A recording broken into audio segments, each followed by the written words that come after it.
मध्य प्रदेश के एक छोटे से शहर में रहने वाला गौरव एक साधारण लड़का था। वह पढ़ाई में अच्छा था और सपने बड़े देखता था। उसी कॉलेज में नई आई थी काव्या, शांत, मुस्कुराती हुई और किताबों में खोई रहने वाली लड़की। पहली मुलाकात लाइब्रेरी में हुई।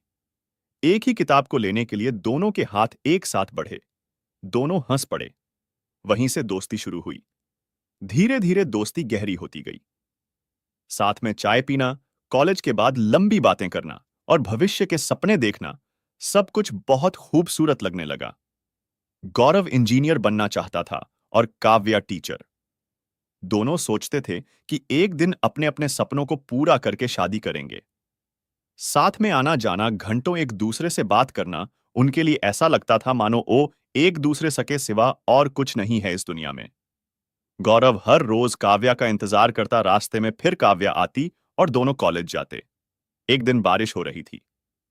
कॉलेज की छत पर खड़े होकर गौरव ने कहा, काव्या, अगर जिंदगी में कभी दूर भी हो गए तो याद रखना, मैं तुम्हें हमेशा प्यार करूंगा। काव्या मुस्कुराई। दूर क्यों होंगे, हम हमेशा साथ रहेंगे। लेकिन किस्मत को शायद कुछ और मंजूर था। काव्या के घर वालों को उनके रिश्ते की भनक लग गई। उसके पिता बहुत सख्त थे।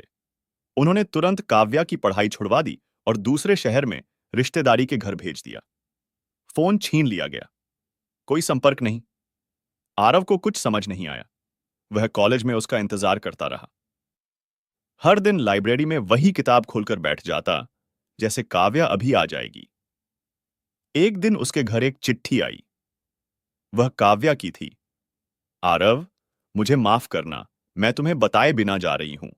मेरे घर वाले हमारी दोस्ती को स्वीकार नहीं कर रहे।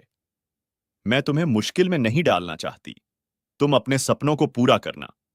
अगर सच्चा प्यार है तो शायद किसी मोड़ पर फिर मिलेंगे। हमेशा तुम्हारी काव्या। आरव ने चिट्ठी पढ़कर बहुत देर तक आसमान की ओर देखा। आंखों में आंसू थे, पर चेहरे पर हल्की मुस्कान। उसने सोचा, प्यार का मतलब सिर्फ साथ रहना नहीं, बल्कि दूसरे की खुशी के लिए खुद को मजबूत बनाना भी है। साल बीत गए। आरव इंजीनियर बन गया। एक दिन वह ट्रेन में सफर कर रहा था। सामने की सीट पर एक महिला बैठी थी, गोद में छोटा सा बच्चा। वह मुस्कुरा रही थी, बिल्कुल काव्या की तरह। दोनों की नजरें मिलीं। एक पल के लिए समय रुक गया। कैसी हो? आरव ने धीरे से पूछा। ठीक हूं, काव्या ने जवाब दिया। बातें बहुत थीं, पर शब्द कम। दोनों समझ गए कि अब उनके रास्ते अलग हैं। ट्रेन अगले स्टेशन पर रुकी। काव्या उतर गई। जाते जाते उसने मुड़कर देखा। आरव ने हल्की सी मुस्कान दी। ट्रेन आगे बढ़ गई और पीछे छूट गई एक अधूरी प्रेम कहानी। लेकिन शायद कुछ कहानियां पूरी होने के लिए नहीं, बल्कि दिल में हमेशा जिंदा रहने के लिए होती हैं।